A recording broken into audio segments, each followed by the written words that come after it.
আমরাও 1 তারিখ থেকেই করছি। চণ্ডীপুর থেকে বাসন্তীতলা,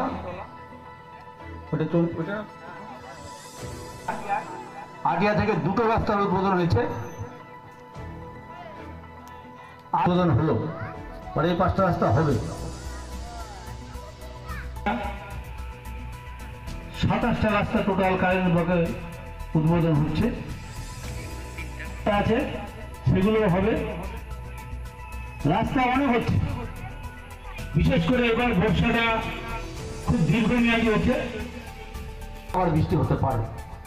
সেই জন্য যেসব কাঁচা রাস্তা আমাদের এত খারাপ, কিন্তু একটা বলার কথা চলে এসেছি, 2011 আগে যা রাস্তা হয়েছে, এই যে উন্নয়ন,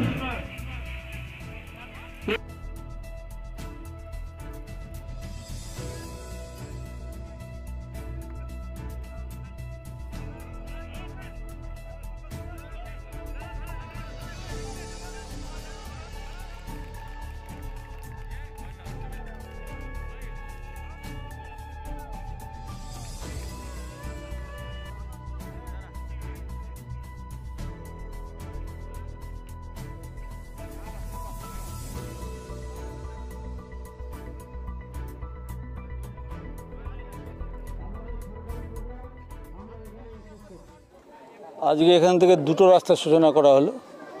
একটা এই গোবিন্দপুরের মোড় থেকে শঙ্করের বাড়ি থেকে এই পর্যন্ত পিএমজিএসের রোড পর্যন্ত ঢালাই, আর একটা কাচনা থেকে গোয়ালগা পঞ্চায়েত অফিস পর্যন্ত ঢালাই। দুটো রাস্তা উদ্বোধন করা হলো। এটা 1 কিলোমিটার, ওইটা 1 কিলোমিটার। এগুলো খুব তাড়াতাড়ি আরম্ভ হবে, পূজার পরে পরে আরম্ভ হয়ে যাবে। প্রসেস চলছে, পয়সা করে এসে গেছে, এখন টেন্ডার হবে, টেন্ডার হয়ে তারপর আরম্ভ হবে। তবে আগামী সামনে পুজোর ছুটি আছে, পুজোর ছুটির মধ্যে হয়তো হবে না, ছুটি শেষ হলে তারপর কাজ আরম্ভ হবে।